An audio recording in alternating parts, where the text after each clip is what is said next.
बुहारी हजुर बाथरुममा त्यति धेरै लुगा भिजाएको रहेछु आज।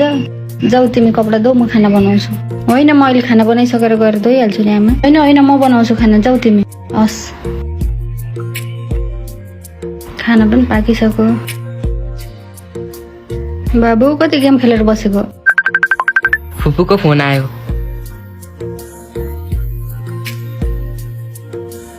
हेलो दर्शन आमा।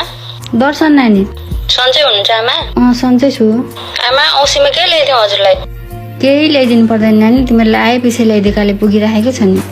केही पर्दैन मलाई, बरु ल्याइदिन्छौ नै भने तिमीले कि त्यो भाउजूलाई ल्याइदेऊ न। अहिले हेर त यहाँ छोरा पनि विदेशमा छ, उसलाई घर व्यवहार टाढै ठिक हुन्छ। आफूलाई एउटा राम्रो केही लाउन कहिले पुग्दैन। के गर्नु, केही कहिले किन्दिनँ, हामीलाई सबै पुर्याउँछे, आफूलाई चाहिँ किन्न उसलाई पुग्दैन। के गर्नु नानी, तेरो बुवालाई त्यस्तो नराम्रो रोग लागेर उपचारमा घरबार सबै बेचेर अहिले डेराको पास बस्नु परेको छ। त्यही ऋण तिर्न तिमीहरूको दाजु अहिले विदेश गएर बस्नु परेको छ।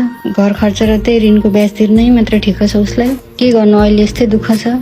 भाउजूलाई बरु ल्याइदियो ल। हुन्छ आमा, बुहारीको कति माया गर्छौ नि आमै। अहिले राखे है आमा।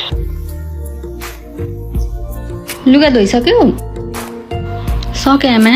नि बुहारी माता औँसी पनि आएछ नि, तिमी पनि जाने तयारी गर। ए आइसक्यो र आमा? औँसी आएर के गर्नु, आफ्नो राम्रो गतिलो केही पनि छैन। सबै दिदीबहिनीहरू सम्पन्न छन्। पोहोर साल पनि मैले लगेको सामान नराम्रो भनेर होच्याएको कुराले अहिले पनि मन चसक्क हुन्छ। होस् बरु औँसीमा जान्न, औँसी पछाडि जान्छु। के सोचे कि? होइन आमा जान्न म औँसीमा, औँसी पछाडि जान्छु बरु। होइन दिदीबहिनीहरू पनि आउनुहुन्छ, हजुरलाई गाह्रो हुन्छ नि त। फेरि म छुइनँ अनि यहाँ म पकाएर खुवाउन सकिहाल्छु नि, फेरि उनीहरूले पनि सघाउँछन्। फेरि म त्यस्तो बुढी कहाँ भएको छु र, म नसक्ने छु र? तिमी घरको चिन्ता केही नगर, फुरुक्क नजाने तयारी गर। हेर बुहारी अहिले हामीलाई पैसाको समस्या छ, त्यो कुरा म बुझ्छु। तिमीले घर खर्च सबै टारिराखेको छौ, तिमीले आफूलाई चाहिँ कहिले केही किन्दिनौ, त्यो कुरा मैले बुझिराखेकै छु नि। यस्तो राम्रो नाति छ, ए नाति हो नि हाम्रो सम्पत्ति। यसलाई राम्रो शिक्षा र संस्कार दिन सक्यौँ भने अरू के चाहिन्छ र हामीलाई। अलिकति पैसा ठिक पारिदिएको छु, यसले आफूलाई पनि केही किन अनि आमालाई पनि किनिदेऊ, अनि जाने तयारी गर है। त ल्याऊ पैसा। पर्दैन आमा, हजुरले कहाँबाट ल्याउनु भयो यत्रो पैसा? खुरुक्क समाऊ।